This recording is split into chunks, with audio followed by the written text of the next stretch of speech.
Hi guys. What a special time in my life. This unique point in time, this unique marker of the cross of Maia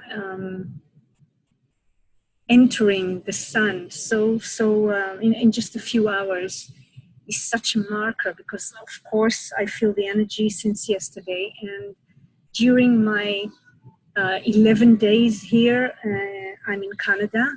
During my 11 days here and a little before I left Israel, I'm in this new exploration of the Maia, of the mechanics of the Maia, or let's say all kind of other sides of the Maia that I somehow knew they're there, but I didn't have the inner strength to stand in front of them and look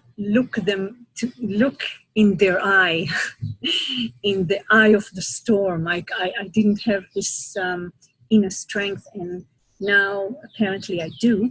So this exploration of the Maia is so symbolic, and it's so interesting that Ra chose this specific drawing to describe what he saw as really exploring the mechanics of the Maia, or looking behind the screen and behind the veil, looking behind the veil and seeing how things really work, because that's what's happening to me. And it's interesting, not to me only, of course, to many people on this planet now, but this is very interesting because he chose this drawing, and this drawing is called the flat earth. And one of the things that going around me lately, and I'm sure I'm not the only one, is really the flat earth theory. And it's funny, I'm not going to discuss this because it's not relevant.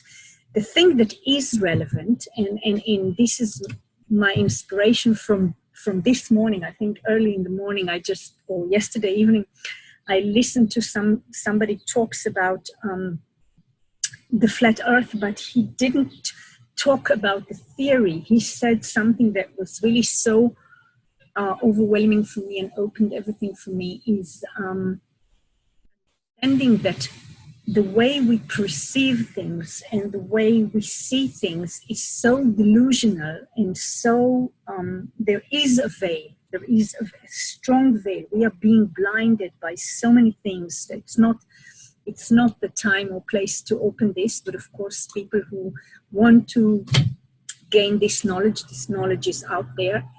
And this shows us that it doesn't really matter if the earth is flat or not. The thing is that we can't know the Maia. In our situation now, we can't know the Maia because we are being blinded, and we are being influenced, and the program is being used by forces that can control the way we perceive things. And being awakened from this situation is part of it done with strategy and authority. And that's the conclusion that I'm getting into, since I'm listening to all these materials and exploring and seeing how the putting all the emphasis on the inner authority, on the strategy of waiting. We are all types, all kind of creatures are waiting. This waiting and this listening to the inner authority and not to the mind can take us out of this mass control systems that prevent us from going to the right direction, to be in the right place, in the right time, in the right place, because we are being drugged this way or another. And the breakthrough, as we see in this picture, that the way to see behind the veil is really, first of all, to stop being drugged and stop being blinded. And this can only be by waiting. Otherwise, we respond to life. We react, not respond. We react to life from our minds. And this is a very, very dangerous thing to do, to react to life through using our mind, to let our mental reaction, programmed mental reaction, rule our moving or flying in space. And it's so interesting because these two gates that we enter into in a few hours, the 60-second gate, the gate of detail, a logic gate that is part of the cross of the Maia and now in the sun, and it's talking about caution, patience, and detail produce excellence out of limitation. Now, we are in a limitation, and we know that our design is limited, and apparently the way we perceive while we identify with the Maia is limited. But there are ways for us to open this limitation and to free ourselves from the limitation in the way we perceive things. And this really, we need the patience and we need waiting. Otherwise, again, if we react from our minds without the waiting and without the listening to our vehicle, we miss the whole thing. And the 61st gate, the inner truth, the gate of mystery, yes, the awareness of universal underlying principles, that's the thing. Because if you really want to understand the underlying principles that run this universe, we really need to step out of this automatic reaction, mental reaction that just doesn't let us see how things really work. And it's really like this flat earth thing, that it doesn't matter if it's flat or not. What matters is that we can't know anything because we are completely deluded. And I'm laughing, but it's not funny. I mean, I'm going through a real transformation now in the way I see things. And what I learned by exploring these two gates, we talked about them a lot. So I'm just going to point out a completely different thing than usual about these two gates. You know, the first line of the gates, of any gate, is of any hexagram, shows the foundation of this hexagram and the essence of this hexagram. Now, these two hexagrams, the first line in the exaltment is actually fixed by Neptune.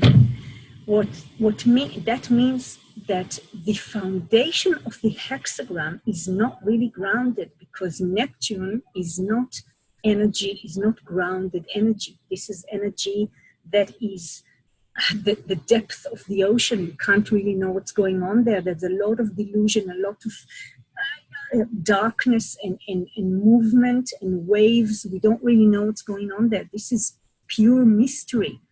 Now, if we're talking about gate 62, that is apparently looks as the gate of facts. This is the gate of the details, the logical details that actually produce afterwards. They are the foundation for the opinions that the 17 had and that's the way the whole logical mental stream expresses itself. And if we see that the base of this hexagram, that the foundation of this hexagram is actually with the energy of Neptune, then we understand that there are no solid facts. There is nothing like a solid fact. We don't have it, not in our Maia. And if we perceive things as black and white, if we perceive things in a solid way, we are blind. And I just see it on myself. I'm opening my eyes to see this. This is a very, very strong revelation for me, and not an easy one. It's like really opening my eyes. And interesting, because this is a gate that I really connect to. I really love this gate. I'm surrounded by people with this gate. And I'm noticing that this energy of looking at the details, yes, it's very important, but I can never take these details as a fact, as a solid fact, unless I see the whole picture and unless I was I am willing to break through all my beliefs and all the way that I perceive things logically, and the way I'm sure about things, because nothing is solid and true in this Maya, because this is an illusion, and it is an illusion, and it changes. Let's say I can penetrate the veil more and more if I let go of the way I perceive things as black and white and solid facts and formulas. So this is really, really strong for me to wake up into. And also the 61st gate, occult knowledge, this is the first line. Also the exaltment is fixed by Neptune. So these two, the pressure to know the mystery through esoterics, this pressure is also a delusional pressure.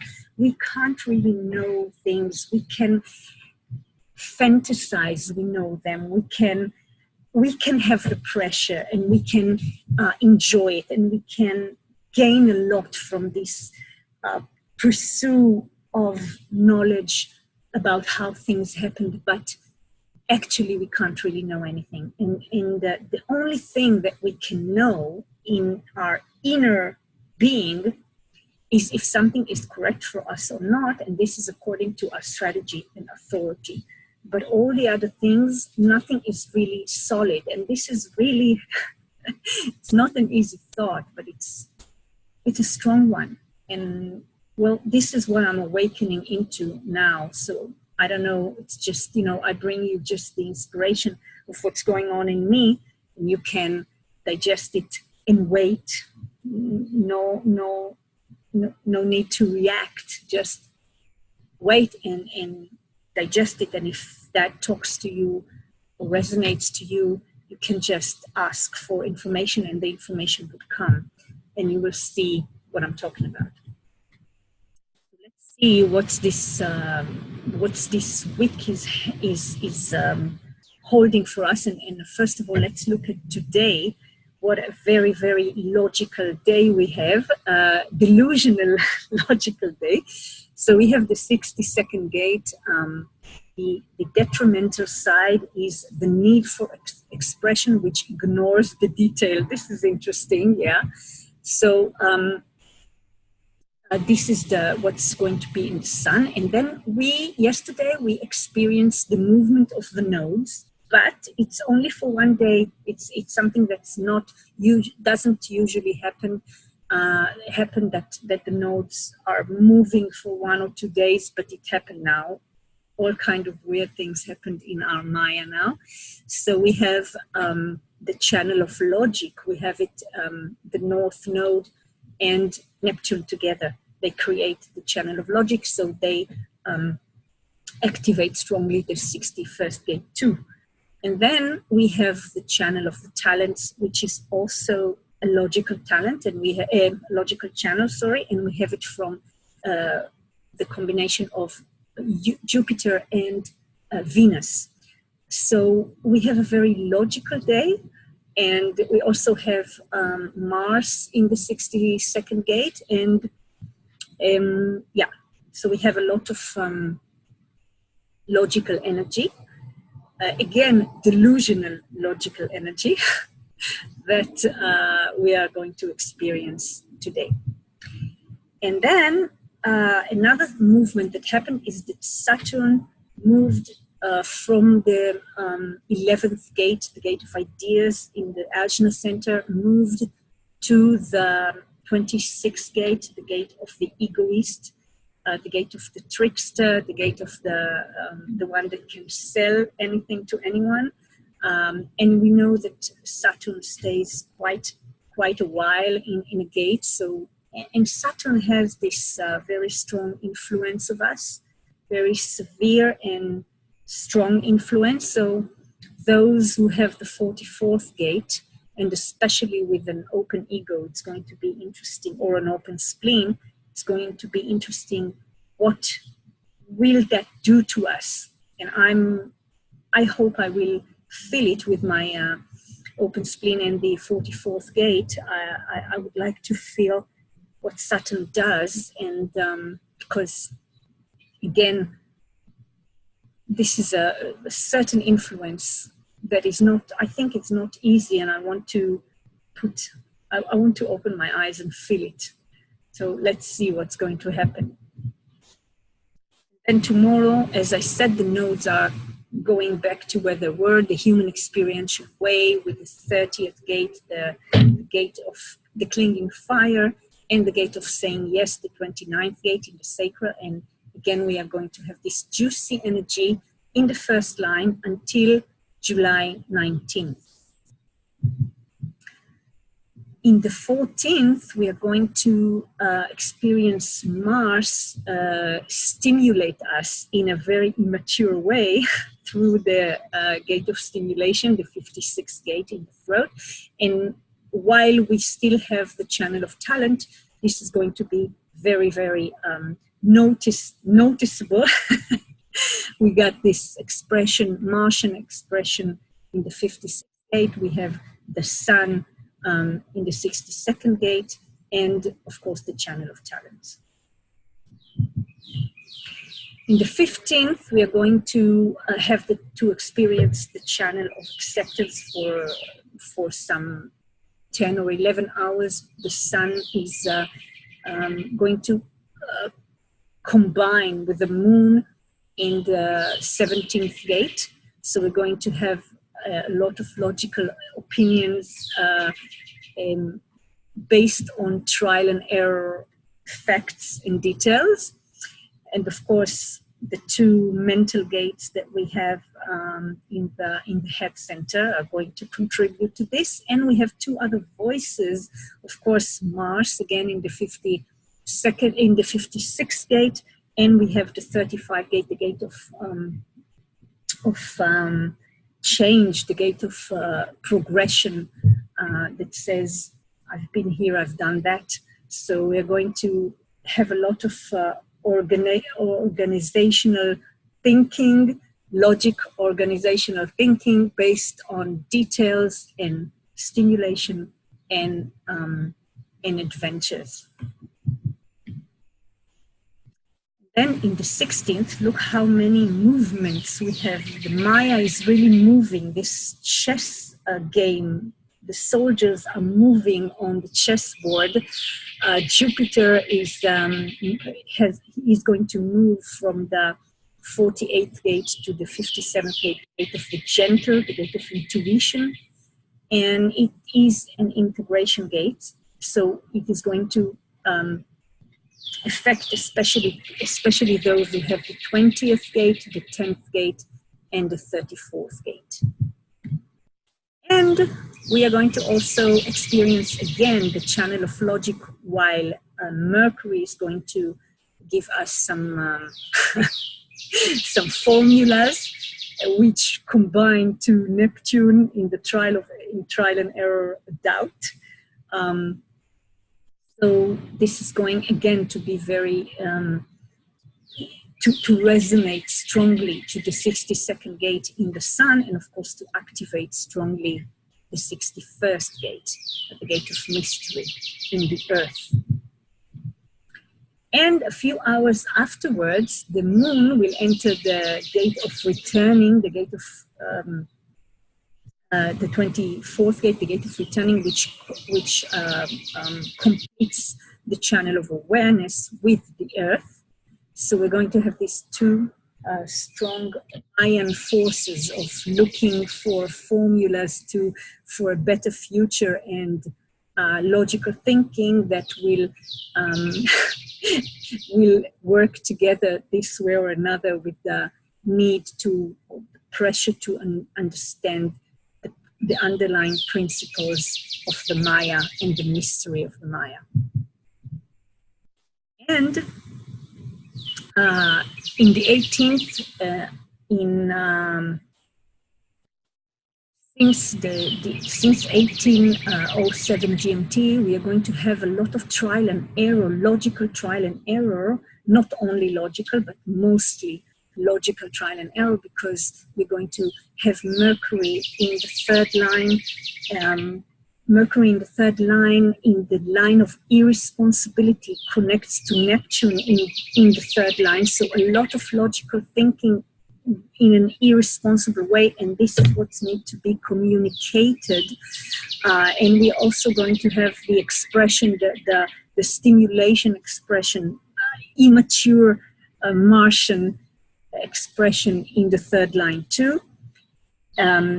Uranus in the third gate, also in the third line, so the ordering, the mutation is coming through trial and error, and even Pluto in his retro leaves the mystical line, enlightenment, and moves to the practicality of the third line. So it's not in the sun, in the earth, but it's very, very strong, this trial and error energy in very, very strong planets that affect us. So in all this trial and error in the Maia, and all these delusional facts and pressure to know the unknown, really the only thing that we can be anchored by is our strategy and inner authority. These two things take the control of the mind and take us out of the control of the mind. And our mind is not really our mind. It is being controlled and being affected by so many things that we can't even try to understand. And we can't understand. The only thing we can do in order to free ourselves and to free our minds is to let go of the need to decide with this mind. This mind needs to be an observer, and it can really observe all the different facts and details and all the underlying principles that it thinks it understands. But our decisions that really decide, are we going left or are we going right?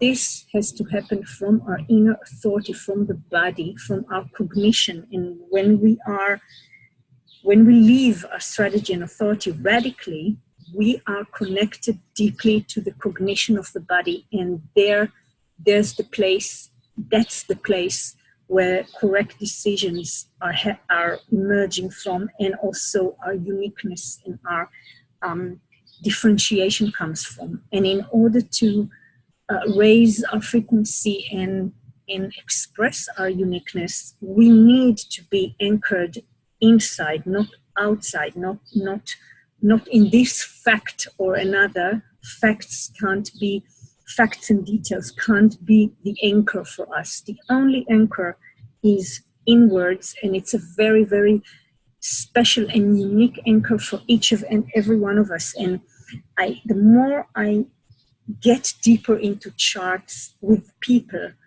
I see that the inner authority works in a very unique way in every design.